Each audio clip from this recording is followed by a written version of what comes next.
날씨가 참 무덥습니다. 근데 그 무더운 날씨 가운데서도 여러분들이 주님 앞에 오는 시간들 기억하셔서 또한 이 자리에 나와 예배드리는 여러분들 가운데 우리 주님 주시는 특별한 은혜와 평강이 있으시기를 우리 주님의 이름으로 축원을 드립니다. 좌우에 계신 분들과 이렇게 평화의 인사를 나누셨으면 좋겠습니다. 하나님의 은총이 당신과 함께 하시기를 바랍니다. 자, 앞뒤에 계신 분들과 인사하실 때 좀 눈을 마주치시고 웃으시면서 그렇게 인사하시면 좋겠습니다. 모든 영광을 하나님께 돌립시다.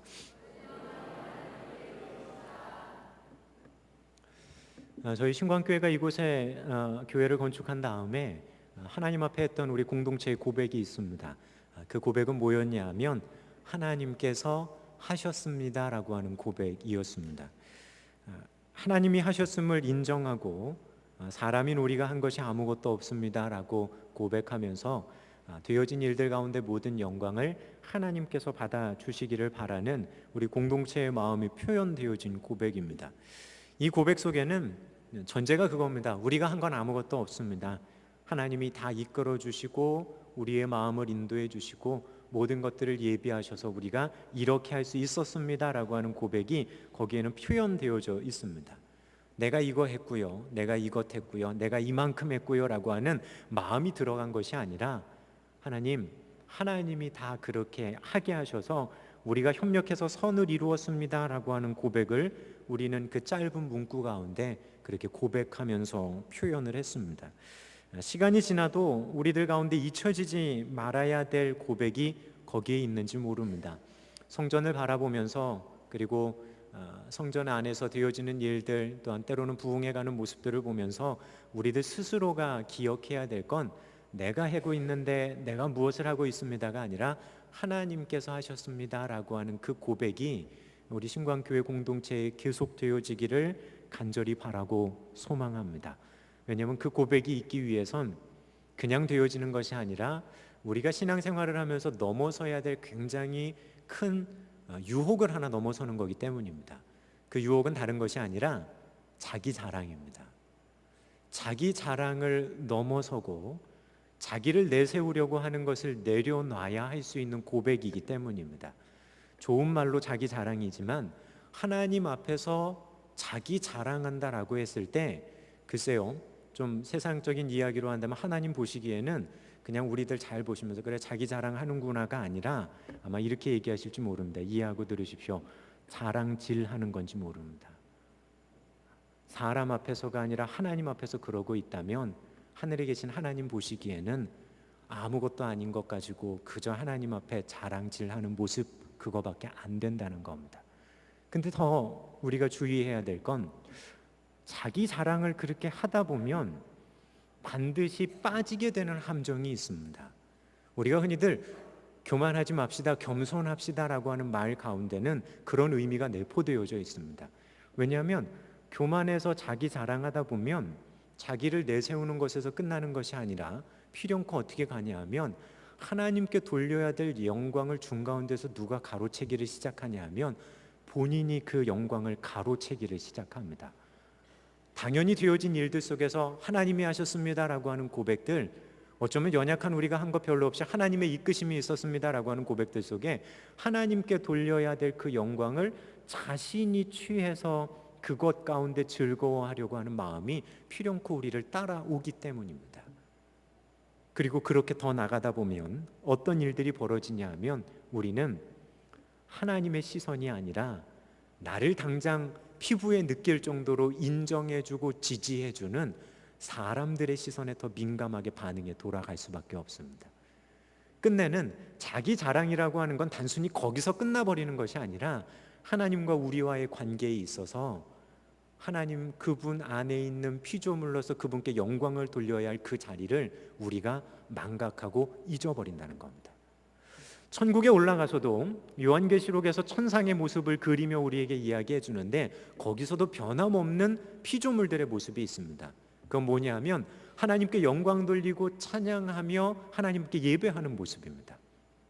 근데 이 땅에서도 당연히 있어야 될 그 모습에 우리는 굉장히 중요한 요소들 그거를 망각해버리고 말 그대로 형식적인 신앙으로 치우쳐가기 쉬운 일들이 바로 그 자기 자랑에서 시작되기 때문입니다.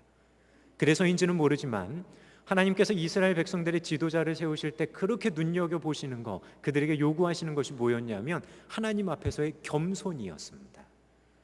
하나님 앞에서의 겸손이다라고 하는 건 하나님 앞에서 자기 자랑하는 거 아닙니다. 우리가 오늘 성경에 나와 있는 본문의 말씀을 살피면서 특별히 헤롯이라고 하는 사람의 죽음의 모습을 살피면서 이 부분에서 우리에게 주는 교훈들을 이 시간 잠시 생각을 해보려고 합니다. 저희는 지난 시간 다른 곳으로 가니라라고 하는 제목으로 말씀을 생각을 해봤습니다.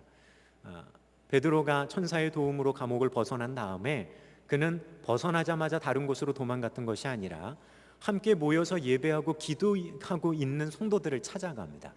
찾아가서 그들과 오랜 시간을 머물러 있었던 것 같지도 않습니다. 반면에 자신이 어떻게 감옥을 나오게 되어졌는지만 설명하고 자신이 이야기한 걸 야고보와 다른 형제들에게 말해줄 것을 부탁하고 그는 재빠르게 그곳을 빠져나갑니다.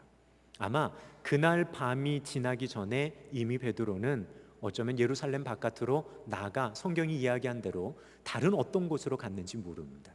어딘지 성경은 기록하지 않습니다. 하지만 어딘지 모르지만 자신의 기반이 있는 예루살렘 바깥으로 나가야 했던 베드로의 마음이 어땠는지는 우리가 이미 생각을 해봤습니다. 베드로가 사람들에게 가서 천사가 나 이렇게 도와줬다, 천사가 나한테 이렇게 해줬다, 자기 자랑하는 거 아닙니다. 베드로는 뭐 하는 거였냐면 하나님이 자신과 함께 하셨던 일들을 그는 고백하는 겁니다. 그리고 그 고백을 다른 사람들에게 전해주고 알려달라고 부탁하는 겁니다. 이제 어쩌면 다른 곳으로 떠나야 되는 베드로의 발걸음 가운데 이미 자신의 삶 가운데 임하셨던 그 하나님의 은혜를 고백하는 것에서 출발하고 있다면 베드로가 다른 곳을 향할 때 그의 마음은 불안하거나 두려운 마음이 있지 않았을 것에 대해서 우리는 이미 짐작할 수가 있습니다. 우리도 때로는 인생의 여정 속에 당장 눈앞에 어려운 일들이 있을 때 있죠. 하지만 그러한 여정들 속에서 우리가 기억해야 될 건 앞만 보고 내일 있는 그 걱정에만 우리의 마음을 쏟는 것이 아니라 성경이 이야기한 대로 내일 걱정은 내일이 하게 하고 우리가 하나님 가운데 지금 오늘 있는 우리의 마음을 지키려면 때로는 멈추어 서서 지금까지 우리를 인도해 주셨던 하나님의 손길들을 곱씹어보고 다시 한번 마음에 떠올리는 것이 소중함에 대해서 생각을 해봤습니다. 그러면 그곳 가운데 고백할 수 있습니다. 그 경험들 속에 하나님의 인도하심 속에 베드로가 고백한 것처럼 현재의 내 모습 가운데 하나님의 인도하심을 고백할 수 있고 그것 가운데 앞으로 나아갈 수 있다는 겁니다. 소망하기는 우리 신광의 성도 여러분, 여러분들의 삶 가운데 하나님이 함께 하시는 놀라운 은총의 은혜와 은총의 자리가 기억되어지고 새겨질 수 있는 은총이 있으시기를 주님의 이름으로 축원을 드립니다. 그건 지금만을 위한 것이 아닙니다. 앞으로 언제 다가오게 될지 모르는 그 다른 곳, 그 미지의 땅, 때로는 그 안 모르는 어려운 상황들 속에서 내가 어떻게 방향지어 갈지를 알 수 있는 소중한 영적인 자산이 되기 때문입니다. 소망하기는 그런 놀라운 주님의 축복과 은혜가 여러분 가운데 있으시기를 다시 한번 우리 주님의 이름으로 축원을 드립니다. 베드로는 그렇게 떠납니다. 그리고 그 떠나는 것이 뭐였냐면 사도행전의 구조 가운데 봤을 때 베드로의 사도행전에서의 퇴장이었습니다. 예수님의 수제자인데 조금 화려한 모습으로 퇴장하면 좋을 것 같은데 화려한 모습이 퇴장이 아니라 어쩌면 정말 초라한 모습의 퇴장으로 우리에게 보여질 수도 있습니다.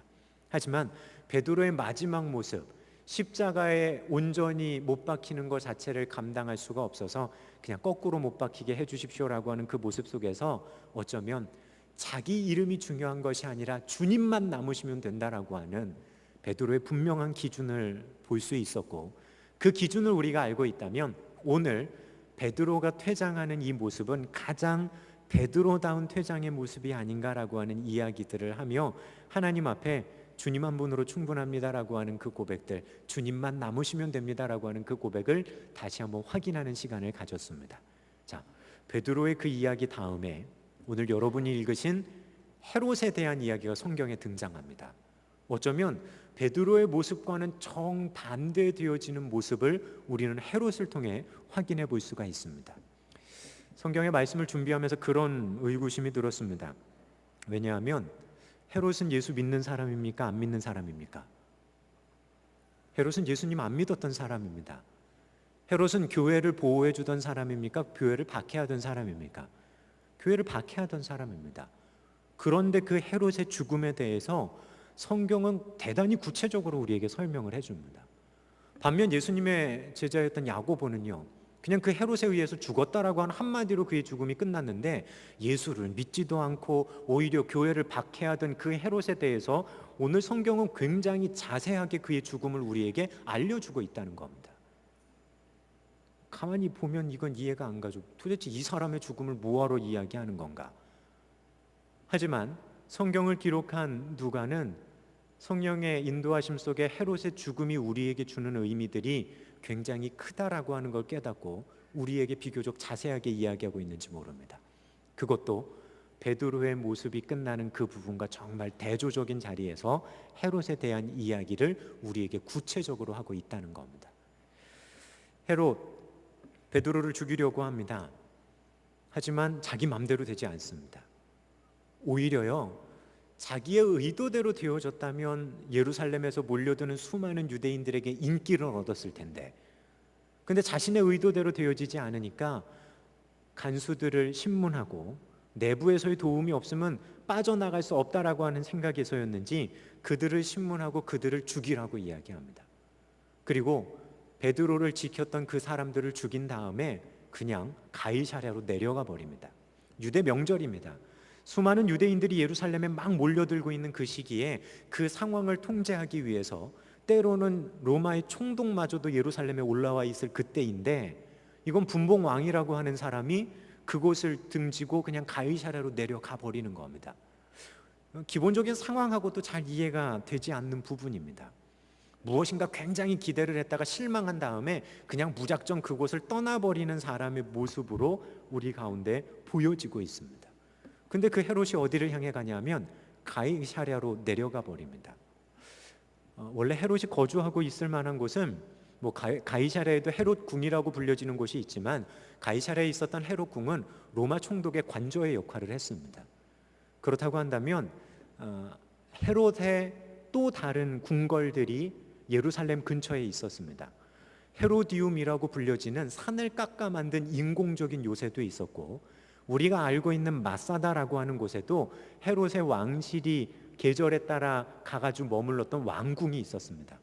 그런데 자신의 왕궁이 있었던 곳을 놔두고 굳이 로마의 총독이 거주하는 가이사랴로 내려갔다라고 하는 부분들을 우리가 쉽게 이해하기는 어렵습니다. 왜냐하면 지금 백성들의 인기를 바래서 예루살렘에 있다가 일이 안 됐는데 오히려 로마의 총독이 거주하는 가이사랴로 간다? 이해가 안 갑니다. 하지만 가이사랴가 어떤 곳인지를 우리가 알게 되어지면 굳이 헤롯이 가이사랴로 갔던 이유들을 우리는 알 수가 있습니다. 가이사랴는 예루살렘에서 서북쪽으로 북서쪽으로 약 104km 정도 떨어진 곳에 있는 해안가에 위치한 도시입니다. 근데 이 도시는 원래 스트라톤이라고 불려지는 작은 어촌 마을에 불과했습니다. 근데 이 어촌 마을을 오늘 성경에 나오는 헤롯 아그리파 1세의 할아버지인 헤롯 대왕이 만듭니다. 작은 시골 마을을 어떻게 둔갑시키냐 하면 수많은 로마의 배들이 정박할 수 있는 큰 도시로 만듭니다. 근데 문제는 이곳은 모래밭이기 때문에 항구를 만들기가 쉽지 않습니다. 그리고 수심이 깊습니다. 수심이 무려 30m나 되는 그곳에다가 인공적으로 배가 접안할 수 있는 시설을 만든다는 건 지금의 기술로도 쉽지 않은데 그때 당시의 기술로도 쉬운 일이 아니었습니다. 근데 헤롯 대왕이 어떻게 하냐 하면 멀리 있는 산에서 돌들을 규격대로 따다가 수심이 30m나 되는 그 바다를 메우고 무려 60m에 달하는 방파제와 그리고 그곳에 배들을 접안할 수 있는 시설을 만듭니다. 그것만 만든 것이 아니라 자신을 위해 헤롯 궁을 만들고 로마식으로 되어져 있는 반원형 극장을 만들고 전차들이 경기를 할 수 있는 전차 경기장까지 만듭니다. 그리고 해안가에 있으니까 물을 구하기가 어려우니까 멀리 갈멜산에서부터 그 물을 끌어올 수 있는 로마식 수로를 길게 만들어서 이 도시와 연결 지어버립니다. 그리고 그 도시를 만든 다음에 이름을 뭐라고 명명하냐 하면 로마의 황제를 칭하는 가이사, 그의 이름을 따서 가이사랴라고 명명하고 그 도시를 로마에게 어쩌면 헌납하는 겁니다. 헤롯은 로마에 잘 보이기 위해 그 도시를 만듭니다. 그리고 실제로 그 도시 가운데 로마의 총독이 와서 거주하고 로마에서 파견된 로마인으로 구성되어진 부대가 주둔하고 있었습니다. 우리가 알고 있는 고넬료의 부대가 바로 그 부대입니다. 그가 가이사랴로 내려갑니다. 이두메 출신이기 때문에 유대인들에게 인정받지 못하지만 가이사랴에 내려가면 본인 할아버지가 만들어 놓은 그 도시를 보면서 적어도 로마인들에게만큼은 푸대접받지 않을 수 있었던 곳이 바로 그곳이었기 때문입니다. 그러니 그는 자신의 가문이 만들어놨던 로마에 충성하며 드렸던 그 도시 가운데 가서 어쩌면 예루살렘에서 누리지 못한 나를 좀 인정해주는 그 모습들 여기 가서나 누리면 어떨까라고 하는 심정을 가지고 그곳으로 내려갔는지도 모릅니다. 또한 내려가는 시점이 그랬습니다. 왜냐하면 로마에는 어떤 축제일이 있었냐 하면 로마의 황제의 안전을 비는 축제가 있었습니다. 그 축제의 기간이 다가오는 것을 알고 있었던 헤롯은 그 축제를 예루살렘이 아니라 가이사랴에 가서 지키는 것으로 자신의 입지를 조금 더 곤고히 하려는 의도가 있었는지도 모릅니다. 특별히 이 시기에 로마의 황제를 위한 축제는 어떤 특별한 의미가 있었냐 하면 글라우디오 황제가 영국 원정을 성공리에 마치고 돌아온 상황 속에서 되어지는 축제였습니다. 그러니 황제를 더 높여야 되고 황제를 더 칭송해야 되는 분위기를 만들어야 했던 것이 사실이기 때문입니다. 그러니 잘 됐다. 이쯤에 로마화되어져 있고 우리 가문이 로마에 주었던 그 도시에 가서 나름대로 내 위치를 확인받고 즐기는 거 괜찮겠지라고 하는 그 마음이 이 헤롯의 마음속에는 깔려 있었는지도 모릅니다. 그렇게 내려갑니다. 근데 내려가는 그 시점에 또 절묘한 일들이 벌어집니다. 뭐냐 하면 유대와 헤롯이 다스리고 있는 지역과 시돈과 두로라고 하는 지역이 서로 감정적으로 안 좋은 일이 벌어집니다. 어떤 이유인지는 분명하지 않은데 그 일로 인해서 헤롯이 어떤 일을 하냐 하면 두로와 시돈에 수출해야 되는 식량을 전부 다 끊어버립니다. 식량을 공급해줘야 되는 국가에서 식량을 주지 않고 그것을 금수조치 내리는 겁니다. 그러니까 두로와 시돈의 유력자들이 이 축제의 기일을 즈음해서 가이사랴에 있는 헤롯을 찾아옵니다. 그리고 헤롯과 화해하기를 굉장히 애씁니다. 바꿔 말하면 어떨까요, 여러분? 헤롯에게 잘 보이기 위한 유력자들이 그 가이사랴에 지금 막 당도에서 와 있는 상황이라는 겁니다. 어떤 말을 해서든지 헤롯을 좀 마음을 풀어줘야지 자신의 도시로 들어오는 식량이 제대로 공급되어질 수 있는 그런 상황이 또 만들어지는 겁니다. 모든 통제권이 누구에게 있는 것처럼 보이냐면 헤롯에게 있는 것처럼 보입니다. 헤롯이 맘만 먹으면 사람들의 인기를 이곳이라고 한다면 한꺼번에 얻을 수 있는 상황들이 다 벌어집니다. 예루살렘에서는 누리지 못했는데 자신의 계획대로 안 됐는데 여기서는 다 될 것 같습니다. 바로 그런 그때에 헤롯은 사람들에게 연설할 기회를 얻고 연설을 하게 됩니다. 자, 우리 성경에는 그냥 그가 왕복을 입고 단상에 올라가서 백성에게 연설했다라고 이야기하는데 유대의 역사가였던 요세푸스는 이 상황을 비교적 자세하게 우리에게 이야기해 줍니다. 요세푸스가 기록한 유대 고대사 19권에 보게 되면 이때의 일을 이렇게 기억합니다. 여러분 한번 잘 들어보십시오. 축제 때입니다. 축제 2일째 되던 날 아그리빠 왕은 은으로 만든 멋진 옷을 입고 이른 아침 극장으로 나갔다. 이른 아침 떠오르는 햇살이 그의 옷에 달린 은에 비치자 어찌나 휘황찬란하던지 쳐다보는 자들이 공포감을 느낄 정도로 현란했다.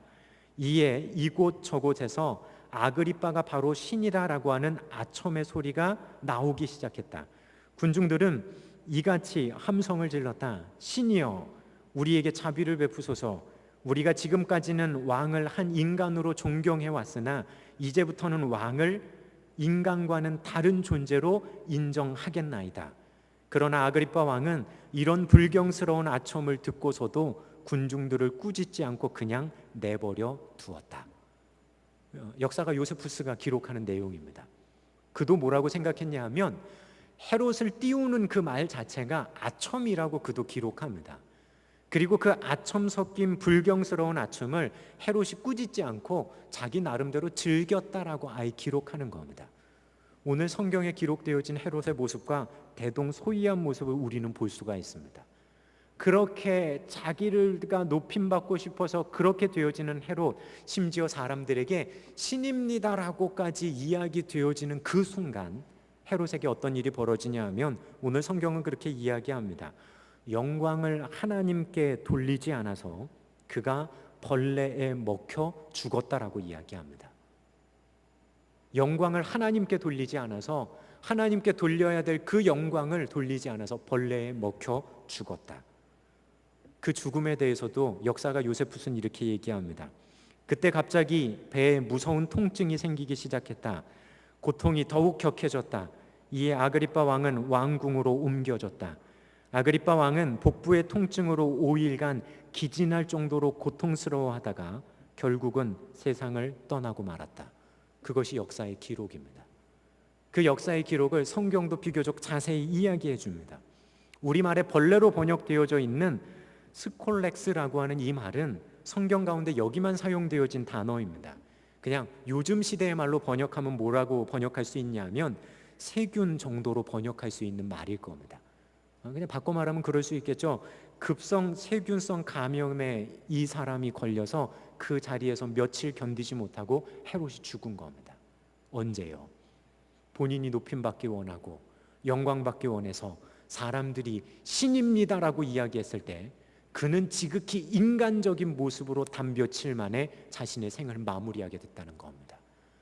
자신이 받으면 당연할 것으로 생각했던 그 영광을 본인이 스스로 누리다가 그는 자신이 인간인 것마저도 망각하며 내가 신인 것처럼 우쭐하던 그 순간 하나님께서는 그를 치셔서 가장 나약한 인간의 모습으로 그를 데려가셨던 겁니다. 영광을 받을 자리를 찾아갔지만, 인정받고 싶은 그 자리를 찾아 헤맸지만 막상 그곳에 하나님을 향한 마음이 없다면 그것은 자기 욕심, 자기 자만을 위한 자리일 수 있다는 겁니다.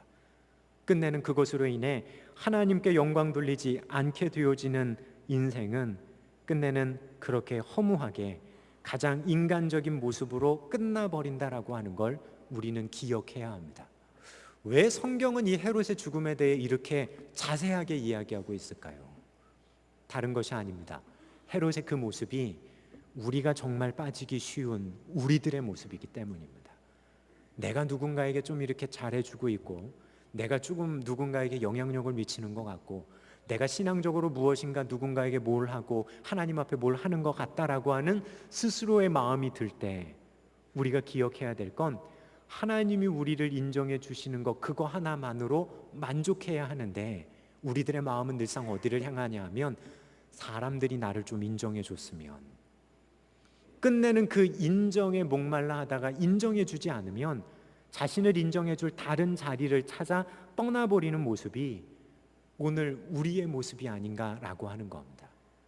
자신을 알아주고 자신을 높여주는 자리에서는 그냥 열심히 하는데 자신을 알아주지 않는 것 같은 자리에서는 그냥 대충 하거나 그것이 하나님의 일인 것마저도 까맣게 망각해버리고 그냥 흘러가거나, 그럼 그것은 헤롯의 모습과 별반 다르지 않다는 겁니다. 사람의 인정을 구하고 사람의 영광을 구하게 되면 모든 관심과 초점은 하나님 아닌 사람을 향하게 될 수밖에 없습니다. 막상 인정과 칭찬을 받는 그 자리에서도 하나님을 생각하는 것이 아니라 그저 자신이 높임받는 것에 스스로 도취되어 버리는 것이 우리의 연약한 모습입니다. 그러다 보면 필연코 하나님께 돌려야 될 영광을 어느 순간 내가 누리려고 하는 모습으로 전락해버리고, 끝내는 하나님이 나를 어떻게 보실까를 생각하는 것이 아니라 사람들이 나를 어떻게 봐줄까에 전전긍긍해하는 모습으로 변질되어져 갈지 모른다는 겁니다. 그것이 자기 자랑이고 그것이 자기 교만에서 시작되어지는 영적인 암울한 모습이라는 겁니다. 다른 거 생각하지 마십시오. 그냥 그것만 한 가지 여러분 생각해 보십시오. 사람들의 혹시 칭찬에 목말라 하고 있지 않으십니까?